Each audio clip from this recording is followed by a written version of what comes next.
We have some great guests on the boat today, but I want to highlight a good friend who, just disclaimer, first episode I didn't plug it in right, so this is a repeat, and grateful she wants to be here. It'll either be better or worse. It'll always be better, come on. Welcome to Give Us It podcast, where we dive into the world of ergonomics and workspace design to help business owners and executives boost productivity and comfort. I am your host, Wes Israelson, with Main Street Office, and our mission is to help provide expert advice as well as practical tips to transform the way you and your team work. Hey everyone, this is Wes Israelson, and this is Give Us It podcast, where we care about the way you sit, but also we get to hang out with industry experts, some pretty amazing people who are well connected in not just Utah, but all over the country, as well as people who know more than other people about certain things, not just in the sense of life or business or coaching or everything in general. And this is Stacie Graves. Hi, nice to meet you. Stacie, I'm gonna prelude a little bit because I want her to describe it, but I got to meet her in a networking group. And past that, she is someone I truly aspire and look up to, because every day we send something to each other called a daily focus, and she sends me hers, and it's freaking amazing. I don't know how long it is. It seems like it's this long in my phone if I could scroll that much. I think the text cuts it short. You get like 30% of it. I'm just kidding. But the deep level of focus on personal, business, life, family, as well as everything else she's doing is pretty amazing. And to see someone else give me the accountability that I want and I'm looking for, that I'm trying to share too, because I'm always trying to get better, she's been a true inspiration. So with that, Stacie, who are you and what does your business do? Yeah, thank you. Yeah. So I'm Stacie Graves. My business is called Edit Design House. We're an interior design firm. We specialize in custom ground up homes. Kind of if you were building your dream home or something that was your forever home, if that were how you were to describe it, that's what we do. That's what we focus on. And what we really aspire to do is change our clients' lives through thoughtful interior design. So it means a lot to us how our client feels in their space. And we know that your home is not just a place where you live, but it's an extension of how you feel and how you view life. And one of our biggest things that we talk about is how you can live in your home and it can be a space where you reside, or it can give you a hug, it can support you, it can remind you of your goals, your dreams, your vision. And so if you can have a space that is well identified with who you hope and aspire to be, it's a lot easier to go out into the rest of life and be able to make different choices and work in a certain way that aligns you with who you're hoping to become. And I mean, on that note, we have interior design with our office furniture company, but on the side of the residential side, how many people don't understand why they need an interior designer? Yeah, of course. I think my very favorite client is the one who says, we built a house before. So, contractors and homeowners are both our most important people in the process. And a lot of times one is trying to communicate to the other, and one of our biggest gifts to our clients is being able to bridge those two languages. It's almost like if one's speaking French and Spanish, they're kind of close, but we have a translator in the room. So for that's kind of nice. We can help them keep ahead of the process. We can help them know all of the choices. We can do things in the correct order. And then when they make a decision, we kind of joke, like, if you really want a purple ceiling with green polka dots, we can do that for you, but we'll first let you know that it's a bad idea. Or we'll maybe give you a more advanced way of doing it so you can have your dreams, but it's not something that's going to later cause you stress or chaos in your life. Yeah. And I just want to give a true testament. So on interior design side, there's more than just picking furniture, right? You have to connect the construction guys as well as the trades, as well as I'm going to say it this way, if my wife was building a house and we were building a house, we know what my wife wants and she's probably going to get it. So connecting those and keeping those creative, as well as keeping them connected and making sure that you're still on point so that we don't have many change orders that result in more money or more time. Yeah, absolutely. Anyway. I also think, I love that you mentioned your wife and her getting what she wants. Generally, we find that there's one or the other of the partners that's in the room that's a little more driven or a little more outspoken, and they tend to hopefully get what they want, right? But we are really mindful also of that other person in the room and whether they care to have an opinion. I think sometimes people think, no, I just want to give him what he wants, or I just want to give her what she wants. But it's really important for us that every voice is heard, because we know that both of you are going to be living in the space, and your kids too. We love interviewing kids and helping them create their dream space. What's important for you? Oh, you're creative and you want a space that helps enable those talents and hobbies and dreams and desires. We want everyone in the room to feel that way. And sometimes some of our favorite projects have been able to bind the chaos of like these two things that don't seem like they necessarily match, but because we have so much time and energy into the industry and we've done it so many years, we know how to take this crazy style over here that seems to have nothing and blend the two, and they end up with these incredible, unique, interesting spaces that still blend and are cohesive, but everyone feels validated and inspired by their space. Yeah. I mean, yeah. Building a house, going through it, I understand, as well as the furniture side of all of that, the procurement, the design, where to get it, where to source it, how to get it here, and what it looks like when it's actually done. Because you help make sure the houses are staged, or even the projects are staged. And it's not just residential. There's assisted living centers, there's hotels, there's so many other things that you guys have done as a business, right? Yeah, of course. So, on that same subject, as a small business owner, what struggles do you feel like small business owners today could learn from one thing you've done? Yeah, of course. I feel like, I've been talking with a lot of my peers lately, I feel like when you're in a certain stage of your business, you often have this desire to grow and change and develop in a certain way, but you also have that fear of where you've been and what happens if it goes the wrong way, and you're maybe more comfortable in where you're currently at, even though it's not where you want to be. And so I kind of liken it unto sitting in a Ferrari and you've got one foot on the gas and you have another foot fully on the brake. And so as you're trying to grow and you're thinking, why isn't this working? It's because you're unintentionally potentially putting different wrenches into your own journey, into your own progress. And for us, what one of those growth moments has been lately has been just the act of like hiring and firing, that like personnel key, because you can't grow if you're doing all of the work yourself. You can't possibly market and advertise and do the sales and do the work. You can't possibly do that. And so my biggest gift and blessing as we've grown has been having people in the room who are capable. And even if they're only 80 or 70% as capable as I am, that's a whole lot more than I can do by myself. I can't even multiply myself by 2. So learning how to work on processes around that and getting people in the room who are helpful. We actually had somebody just recently, we had 2 separate employees in the same department that for one reason or another had to go off and get other jobs. And at first I thought, okay, this could be a catastrophe, but it was one of the biggest gifts that I received was going through that challenge, because I learned very quickly that we can hire at any point in time. We have a process for it. Very quickly, we found 2 very capable human beings who are potentially even better than the original ones. And so getting stuck in who you've always had, it can be comfortable. It can be nice to know how it's going to go. But one of those individuals who recently exited the company, we realized there was a lot of damage being done with some of our clientele. And now we're able to set up this new person and set some expectations and say, here's how we hope it goes and here's how we expect it to go. And it's okay if you don't want to do it that way, exit's totally fine. We'd rather have someone in the room who's better aligned with what we're doing. Yeah. And I love how you allude to not just talking about how to hire or fire, but you've actually been through the process. So, and the gift side of all of it, right? Associating, now everything in life can be associated with a bad experience or a gift. Some way you can find a gift in everything that happens. Sure. And I just appreciate you saying that, because we have quite a few employees. We're going through some ups and downs, and as you know, business can be hard. So I think that's great. Another key for a small business owner, they're trying to build their brand, whether it's social media or marketing, or get themselves out. What would you say that the best way for a business owner or a leader, even a CEO, would do to get themselves outside of their comfort zone and get them surrounded with people like on the boat, but people that are going to help them grow?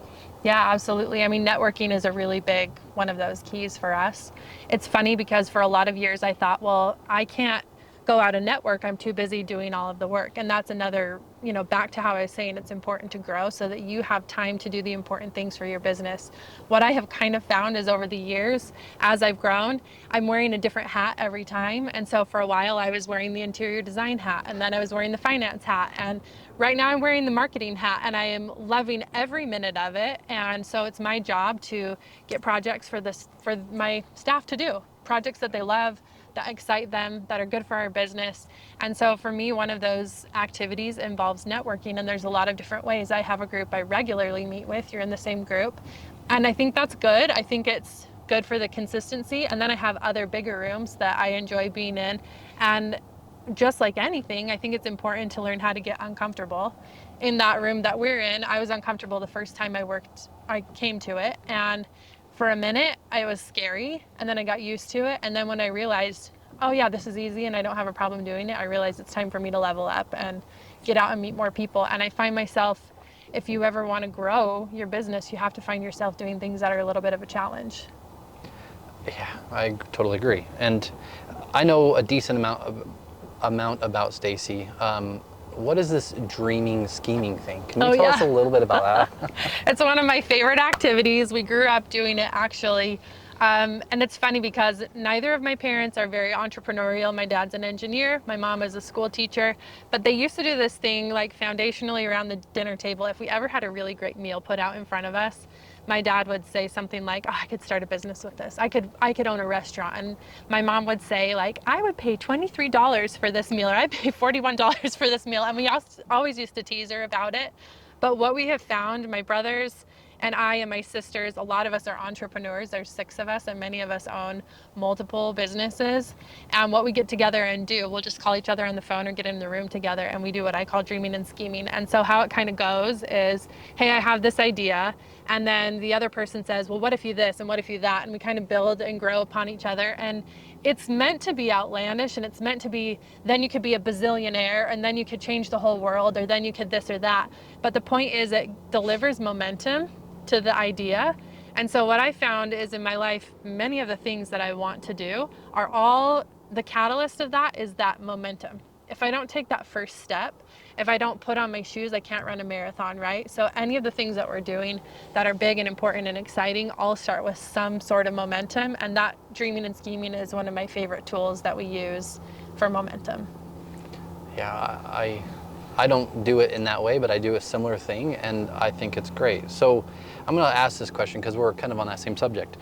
You know, a lot of business owners today, especially people watching, if you're going through a hard time, which you will, businesses go up and they go down. Employees are hard. You have change, you have dynamics, you have COVID, or something changed the world. Yeah.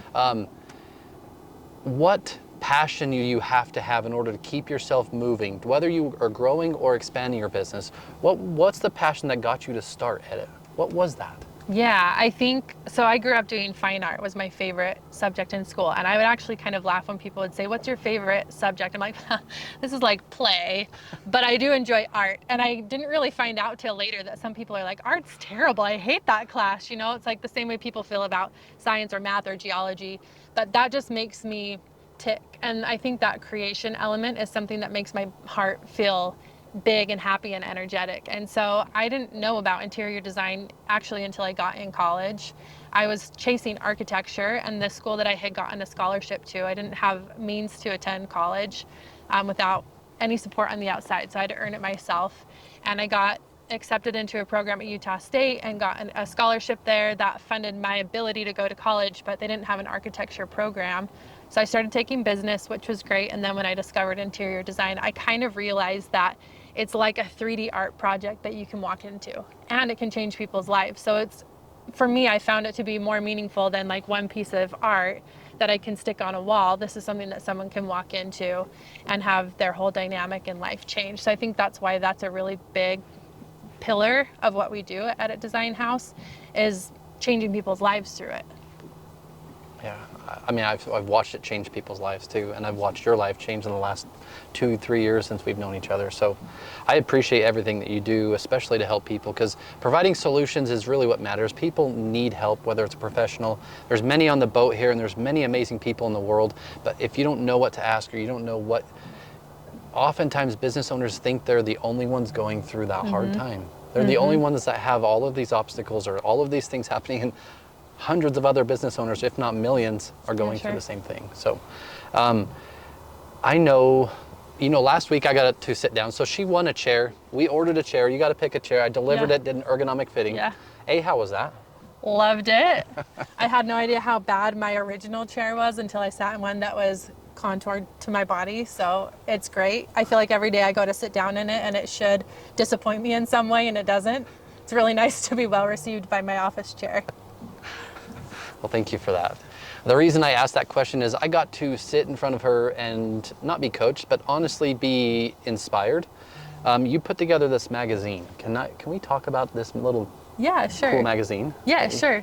So one of the things that I find that our clients dream of, I guess not everybody dreams of this, but when they're going through an interior design project, the goal is to have it be magazine worthy. You want something so beautiful that it's worthy of being on the cover of a magazine. And you want the stories inside to be written about, like how amazing you feel and all of those things. And so we came up with a process where when we finish a project with our clients, after the photography is done and everything, we create a keepsake magazine for them. That's all of their own space. So they're on the cover, they're the advertisements, they're the back cover, they're all of the stories inside of it. And we have a beautiful thank you note that we share with them. We have an editor's note of how we felt going into the project. And so that's a really important gift that we give our clients. And we find that it's a fun way for them to share what they just went through, because part of it talks about like, hey, here's some of the hiccups that we came through and how we came out on the other side. It also helps with some of our strategic alliances. So any of the people who have helped do a great job on the project that we want to continue and work with them, we'll feature them. And obviously the photographs in there are still from that home because they did the work to make the home beautiful, but that gives them a really powerful marketing tool as well that they get to share with their clientele.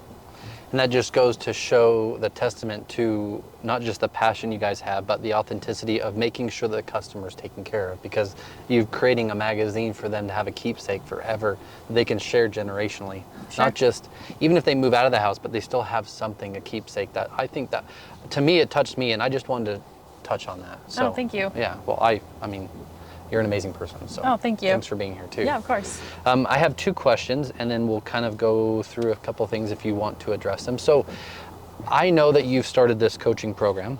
Mm-hmm.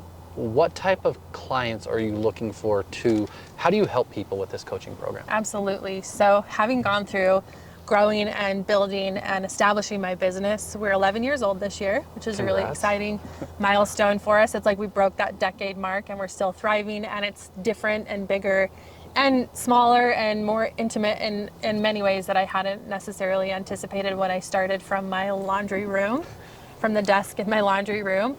And what the coaching program is working with other interior designers who have started their own firm and thinking like, okay, now I've done it, now I'm here, now what do I do? And something that I have found over the years is I've hit all these different levels to where I was like, oh, I've started a business, I'm a business owner. And friends would say, oh, that's really incredible, how good for you. And then you hit another point and you're like, oh, now I'm a business owner. I thought I was back then, but now I'm a business owner. And this has happened a dozen times to me where I'm like, now I'm a business owner, right? And so part of what the coaching is, it involves a whole lot of tools that help people who are going through that very same process. All of those times where you thought, why don't I have a solution for this or that? These are all of the solutions that we've found over the years. So sharing resources for people and helping them level up. For instance, the magazine, it would give them the template so that they know how to plug in the things and do the same thing for their client, because that's been a really powerful tool for us. So a lot of it is tools. The hiring and firing aspect is one of the biggest ways, like I mentioned, of being able to grow. And so one of the biggest tools in there are training modules so that an owner of a company could learn how we do what we do and how we have happy clients. But any new staff that they hire could also go through all those same videos without having to take the owner's precious time and be able to try and explain it. The other thing that it gives them is consistency. So everybody's trained on that same platform and knows how to do things the same way. So it just creates a framework for all of them. And then it goes along with one-on-one coaching as well. So if somebody's like, hey, I have this firm and I'm trying to grow, but I'm a little outside of the box, dreaming and scheming, that's where that comes in, is one of those big gifts that I give to the clients of being able to learn how to take their unique business and how to grow and change it for themselves. You know, when you meet somebody and you connect with them on a personal level, a deep level, you get to know their husband or spouse and even their children, but you get to see what they're doing in life. She's an amazing person. She's got a great story. She loves helping people, and I just want to say you're inspiring, because I think you are. Oh, thank you. Yeah. Outside of that, what brings success? What does success look like to you? Yeah, sure. I've been kind of redefining it lately. I think success used to look like maybe a number in your bank account. When I was growing up, like I mentioned, I came from a family of 6 kids. And so if my parents could pay all of the bills in the month without getting behind, that was a successful month for them. And even more so if they had enough to tuck away for a future event, something exciting, or to offer some form of protection or security, that was success for them. And so that's a lot of where that dreaming and scheming came from, is like, what if we broke out of that box? What would that look like? And so for a long time, it's been kind of number driven and been financial driven. And now as we're starting to gain some autonomy in our situation and say, hey, you know, if there's different dreams and goals that we want, we can have them, because we're working hard and having all the financial success that we're okay with, that we're great at. But now it's taking the moments in my life and finding full validation and joy in them. So being able to appreciate my people, enjoy their experiences, both big and small, and be able to be present for them. One of the biggest things that we've been working on with my design firm is having the firm be able to turn its own wheels, right? Like, it's my job to add gasoline and fuel and oil and make sure everything's turning correctly. But if the machine can run on its own, that to me is a form of success, because now I have a little bit of my time back. I've been taking Wednesdays as like maybe a tinker day, right? Like, I can work on something that's important to my creativity. I can spend it with my people. I can do marketing, all of the things that don't make the office happen, but still need to happen in order for me to continue to feel fulfilled. So for me, maybe a little while ago, I started feeling flat. Like, what's this journey giving me? Do I need to continue doing this hard work? Do I need to continue to grind? Should I sell it? Should I try something different? And now that the firm's kind of gotten to a place where it can do its own thing and I can support it, I'm taking all these other areas that fulfill me. I mentioned creativity is something that's really important to me. So the more creativity that I can experience in my life, the more success I feel, the more gifted and grateful I feel to be in my own situation. Outside of that, your family, because of the creativity side. So she's probably one of the top ranked female dirt bike racers in the state, if not one of the top. Thanks. Her kids race, her husband races, their whole family's like dirt bike. And that's pretty crazy to just be able to get your whole family together and go do this massive passion. And then you have this beautiful dirt bike mountain picture, and you see her painting this whole beautiful, the creativity side comes Sure. right back out. Sure. What's your passion for the dirt biking? Is it the family? Is it the aspect of being able to make your own road through anywhere, chase people, or have like, what is that? Oh yeah, I mean, I joke that I dirt bike through proximity. It was my husband's hobby to begin with. And so for a lot of years, I would just come and support him. I'd make sure he had gas in the bike and all the things. And my kids started racing. My youngest is 4 years old. He races too. It's so cute. But they opened up a mom class recently. So it's like me and the other ladies, we race with the teenagers. And it's just part of like being present and doing the thing and appreciating the thing that all the people are doing. And I kind of joke that it's not necessarily the activity I would choose if I were picking an activity, but what I have found is that gets me in that discomfort that is really important for me. So being able to be in a space that's challenging and then find success in it, even falling and hurting myself, but being able to get back up, there's no one else to help you out there. And so that's given me so many different life lessons about being able to continue when it's hard and having nobody else understand what you're going through. I mean, there's a few dozen other people in the space that understand what you're going through, but outside of that, humanity is totally blind to the different things that we're doing. So I think all of us have our unique challenges that we go through, but we're like collectively going through our own challenges, which has been really cool for me to understand. I realized a little bit ago that I think I'm a sports introvert, meaning that I like to do things collectively with people, but I want to do it on my own. I want to see what my own skill and my own capability is. So racing's really good for me because the path is laid out and there are markers to follow, but how fast or slow you go, how confident or nervous you are, how risky or safe that you want to go is all up to you. So that's been a really cool opportunity for me.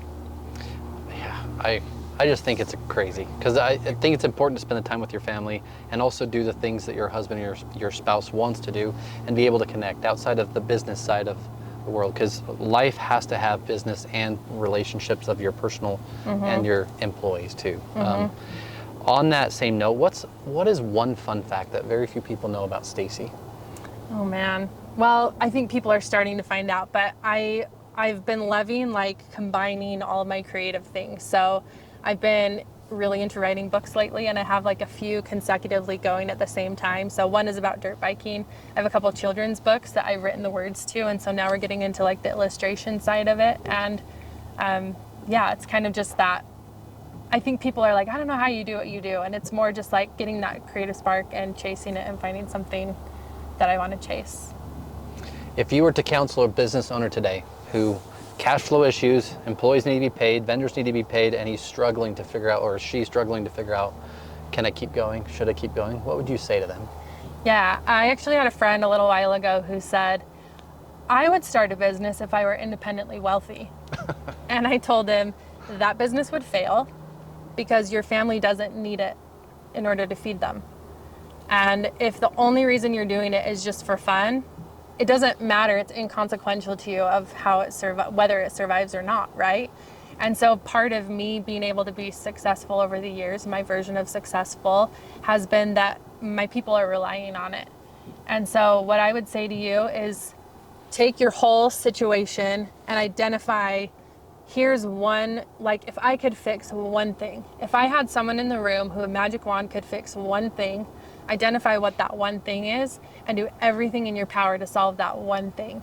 So for us, maybe it's like, hey, I have my team all set up, we have our systems, we have our space, we have our tools, we have our resources, but maybe my team doesn't have enough work to do. So now it's my job to make sure and get good projects in the room. And so what's everything in my power I can do, and start with, like I said, one day, one like momentum item. What's the one thing I can do to get me going on it? Do yourself a little dream and scheme or something kind of like that. Hey, if I this, and kind of look at what that possibility might be. Because I think, like I mentioned, I lost steam for my firm for a minute there. And I kind of thought, well, it's hit its ceiling. And in that list of CSCs that I sent to you, that daily focus, one of the things is like, my business is bigger and better than it's ever been or that it will ever be. And it breaks all of the stigmas of an interior design firm, and it's bigger and better than any design firm could be. So just to loop everyone in, these are not necessarily truths that already exist. How this daily focus works is you take all of your things that you're freaked out about, upset about, struggling with, challenge, you take them and you make them on a list, and then you flip them on their heads and share the inverse. If that thing was a ticket to success, and all you had to do is make it through that thing, what's on the other side of that success? So one of those was like, hey, here's where my firm is at, here's where I imagine it to be. Now if I can paint a picture of if it's possible that it can go from here, which I thought was the very top, all the way, sky's the limit, then what does that look like? First of all, what does it look like? And then what 10 steps can I take to get there? And just to reiterate, the CSCs is called Conscious Self-Creation. I was fortunate to go through a coaching program, paid a decent amount of money, got my butt kicked, but I learned a lot, and I'm still learning every day. I love surrounding myself with people who know more than I do for that reason. And if you believe yourself to be the thing you want to be, and you tell yourself daily, you will get there faster. Because not all the time do you believe you're a business owner when you already are. Mm-hmm. Not all the time do you believe you're successful when you already are, or you have an amazing life. Sometimes it's easy to get the mundane stuff, just takes away all of that joy, or even recording it. If you don't even have a journal or do a daily focus or do a daily gratitude journal or something, then you forget all the good things that happen. You only sometimes focus on the bad. So thank you for sending that too. Yeah, of course. And I really appreciate it. Dang helicopter. Helicopter. Anything else? Like, is there an ideal referral? Is there someone out there that's looking to do something that Edit Design House will help them do? What would that, I mean? Yeah, I would say, like, if you wanted a little, like, indicator in the sky of how you know if it was a perfect project, if you had somebody, a contractor, a client who wanted to build what we call here in Utah, like a parade level home. So something that's that dream home, that like forever home, something that's going to wow their friends and family, or at least give them this life that they've never had before. If you ever hear someone talking about that, that's a great referral for us. Specifically, we love contractors who are building, big, grand custom homes. We love to help make their job easier and make their clients' lives a little bit easier. Both are going to be busy people, and so being able to take a lot of that busy work off their hands is part of what we give our clients. And I just want to reiterate the fact. So there's a lot of interior designers in the state of Utah, but there are very few that have the stature, the knowledge, and the skill level to make sure that you get what you want. So if you're really looking for something, Stacie with Edit Design House is for sure the person you need to reach out to. So I just want to say thank you. Thanks, Wes. Yeah, you're welcome. And this is Give Us It. We are on the lake. These will be the last episodes this season. So thank you for watching, and thanks for